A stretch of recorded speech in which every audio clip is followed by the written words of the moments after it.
Welcome to the Steve Reeve Podcast with the best moments from the past week and a few things that didn't make it to air. Monday. Photo of a 4-liter jug of vodka on sale at an Edmonton liquor store is getting shared around. Understandably, somebody walked up on that and went, "What?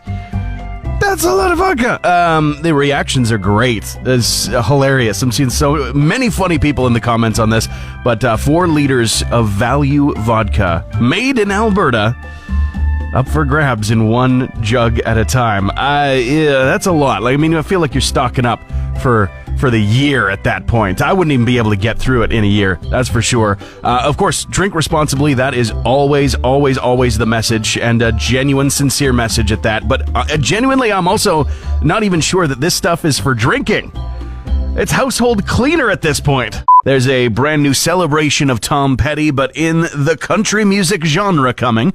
It's called Petty Country, a country music celebration of Tom Petty. Not much left to the imagination, but it tells you what it is right there. It's going to be released June 21st. Of course, pre-orders are available. Whole host of people that are going to be participating with covers of Petty songs. Chris Stapleton, Luke Combs, Winona Judd, as well as Dolly Parton, who has taken to Instagram to say, "Hey, always been a huge fan of Tom Petty. It's an honor to take part."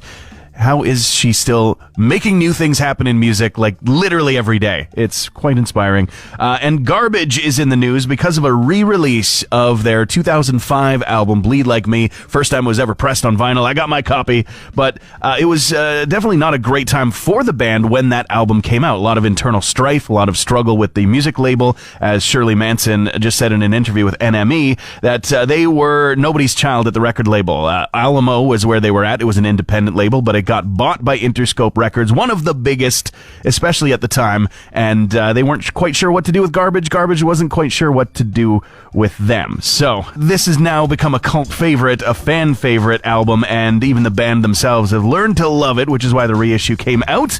But Shirley Manson also has no love for the industry and how it treats new and up-and-coming musicians. The risk takers and the working class musicians are underrepresented. You're listening to the Steve Reeve Podcast from 100.5 Cruz FM. This is coming to Fort McMurray. A guy from Alberta, Kevin Kosawan, is a gourmet, a filmmaker, a food hunter, who's going to be taking 2 walks in our region. There's stops throughout Alberta, but Fort McMurray, Wood Buffalo, the only area with 2 dates scheduled, June 15th and 16th, to teach people about what is edible in the surrounding boreal forest, of which there is a lot. On the walks, you're going to teach people about 10 to 20 different species of wild edible plants and fungus, focusing on how you can actually use them at home. Not just pick it and snack on it, and it tastes like dirt. No, courses of savory food, desserts, drinks, etc. I love this idea. It's self-sustaining, taking from nature, which provides. I love it. I love it so much. Plus also, if that's not really ringing your bell, just think about it this way. There are free groceries in the forest. Take advantage. It's too expensive at the store. Maximum eclipse happens at 12:51 for us. It's basically going to be like the bottom left corner of the corner in a circle. But the sun that's where it's going to be blocked. And then it starts to fade away. The partial eclipse ends at 1:42. There you go. Now you know. Now you know. Next one's going to be, partial for us. August 12th, 2026. Then March 30th, 2033. Next totality in the Alberta area. August 22nd, 2044. So, after today is done, maybe let's just, be quiet about it for a little bit. Yeah. And the diameter of the sun is 870,000 miles, which makes it 109 times wider than the Earth, and 333,000 times heavier than the Earth. Shut up about the sun! Shut up about the sun! Tuesday. We're going to calm down. You're going to see less people talking about it, less memes being posted online, all of that. But while we're still just a day out, it's still fresh, it's not that old. And it's funny. Some people get a little bit complacent about it, and that's totally fine. No worries. But I do feel like there's an important thing that happens when you kind of observe. You take it in, the not world around us, the universe around us. Observing the phenomena of the solar system, let alone space beyond it, makes us feel small, but in a good way. In such a good way. Small but mighty. The stewards of a floating rock that is both, as Carl Sagan put it, a mote of dust. And at the same time, it's the biggest thing that we know as humans. It's huge! And though it is many people and many nations and many cultures, it is one rock and we're all on it together. So we must take care of one another, just like we must take care of our beautiful blue pearl in the dark nothingness. Now get out of my way. I need to get to the same red light as you first. Jumping into some music news headlines, a band called the Libertines have bought a piece of iconography that might give people the willies a little bit from the realm of rock and roll music. That would be the bathtub from the Albion Rooms at the Margate Hotel that Jim Morrison died in. The Libertines have said that they have bought it. They've purchased it.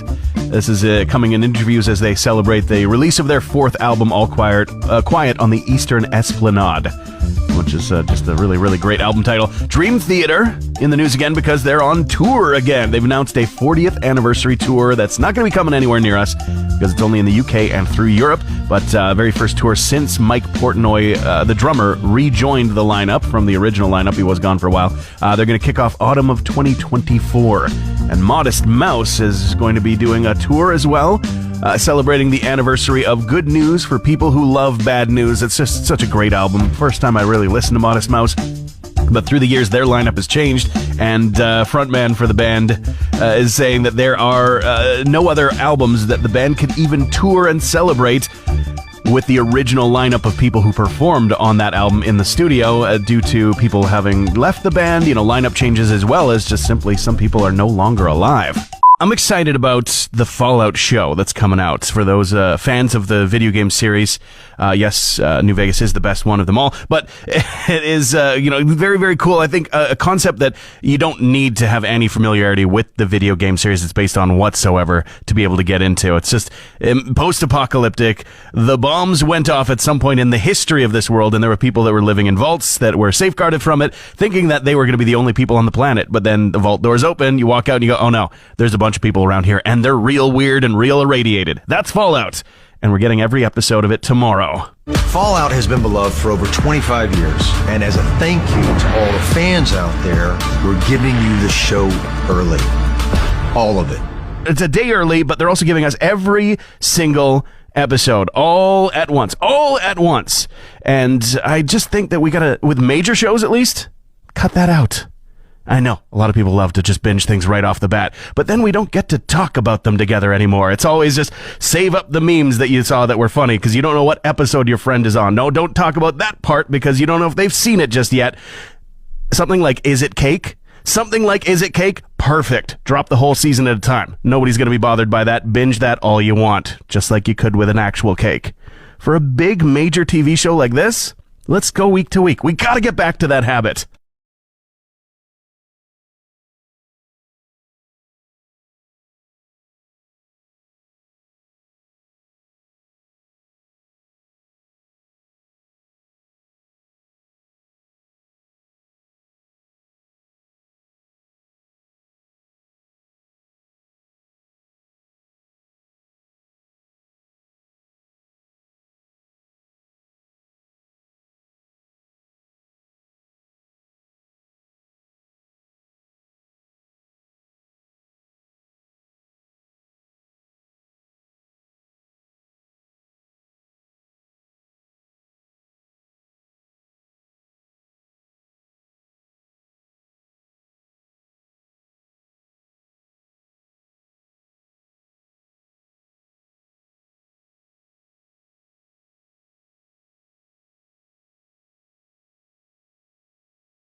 Wednesday. The 4-liter vodka jugs no longer being produced by the distillery in Alberta that, was producing them. That would be T-Rex. And there's a whole story behind this and why. Apparently they have been selling this, or at least they've been producing it for another reseller for about a year now. And they've also got their own brand that they really don't sell to the general public. It's more like distribution to restaurants and bars and things, so they can have a much better price point and a bigger bottle that doesn't take up as much, product. It's a whole thing. But suffice to say, it got a lot of attention because one liquor store in Alberta had them for a certain price. It got people's attention, and then, some minister got involved, said some comments, and now the distillery's going, let's just avoid this entirely. So my question is, for the big question asked way too early on a Wednesday morning, what do you wish came in a 4-liter jug, but just doesn't? I mean, this could stand now since they're no longer producing it anymore, but use your imagination. Really thirsty in your brain right now. What is that thing that you wish actually came in 4-liter jugs, but they just don't do it for some reason? Why aren't there more vending machines for cured meats? You know, they do exist. They do exist in the world. You can encounter them in the wilds. It's just like not around here, and it's very rare. It's not a common thing. Sure, yeah. Sometimes you see jerky or like some processed meat tube pepperoni-like things in a general, generic snacks kind of vending machine where you get all kinds of options. Sometimes there's the ultra-healthy ones as well. You see vending machines that have all kinds of things. You got, your carrots and celery, dipping in whatever. There's a lot of variety. In places like, Japan that I'm aware of, and I'm sure many other places in the world as well, but there's just like a variety, a huge variety of different vending machines. Some give you something hot, some just drop something out of the stack into the receptacle at the bottom. All kinds. But my question is, since cured meats last for a long time with kind of like, basic refrigeration and are something that you kind of want on a moment's notice, you gotta get some jerky in, you need some kielbasa or something. I'm just saying, I think it would do well. Why aren't there more vending machines for cured meats in the world? We gotta do something. Hey Alexa, play the Steve Reeve podcast. Bruce Dickinson of Iron Maiden in the news, just talking about the rate of venues closing. This is, of course, something that is happening in rapid numbers and was really spurred on a lot by impacts from the COVID-19 pandemic and various restrictions. But in the UK, it is at a fever pitch. And he says it's absolutely shocking. Once venues go, they're seldom replaced, which is why there are a lot of people trying to work hard to combat that and prevent it. Also, sad news this morning. It's actually from a day or two ago when it was revealed that the drummer for Prism, Rocket Norton, has passed away. He's a BC Entertainment Hall of Famer. Also, a big fundraiser. He had a cancer diagnosis in 2022. He died at the age of 73 after a battle. We've got it up on the blog for you at the website. You can find it easily. Of course, you can just search it up as well. Cruiseradio.com. The new story trailer for the game Star Wars Outlaws just arrived yesterday. This is from Ubisoft and is representing the very first fully open world game ever set in the Star Wars universe, and specifically set in between the events of the films The Empire Strikes Back and Return of the Jedi. Kind of a gap era. Of course, we do see a lot right after Return of the Jedi and expanding that part of the universe, but not so much here. What's really cool about this, first of all, it looks like a good game. Lots of cool locations, not just going to desert planets over and over and over like you see in the movies. I don't know why. It's a whole galaxy of stuff. Stop going to Tatooine. But this looks like also a really interesting story-driven kind of game, and the main character, Kay Vess, is actually a Fort McMurray connection. Character brought to life by Umberly Gonzalez, who is originally from Venezuela, but did spend some time going to school and falling in love with performing right here in Fort McMurray. Former Fort McMurrayite and current Philly cream cheese angel as well. In between, the August 30th is the date that the game comes out, so they just revealed that in the trailer. And the next time you'll be able to see her actually is on the big screen on May 3rd as the horror movie Tarot comes out as well. Huge congratulations. So much success. Cannot wait to see what this game is like. I'm going to need like a week off work. Thursday. The Masters tournament begins today. Masters begins. The quest for the green jacket at Augusta National Golf Course has started. And I've never really been great at golf in real life. I've never really had an aversion to it. It's fun. It's fun for sure, but I've never really had much of the skill. Can't quite master it, the technique, the hand placement, all of it.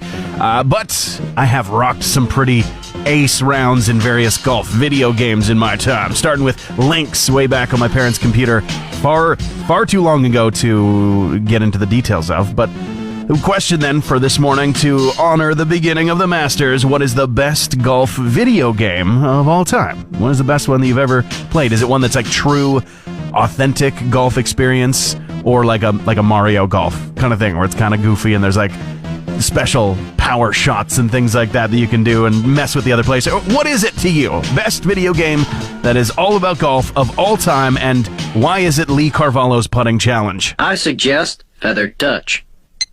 You have entered Power Drive. Now push 7, 8, 7 to swing. Ball is in. Parking lot. Would you like to play again? You have selected no. Paul McCartney revealing a moment that made him want to quit the Beatles. I mean, this is before, of course, the Beatles famously did break up, but it was an embarrassing moment that made him say, well, I'm not doing this again. I'm not cut out for it. And he meant playing live music in general. He was on a podcast, his own, McCartney, A Life in Lyrics, celebrating, the history of the Beatles and the Wings and his solo stuff and beyond.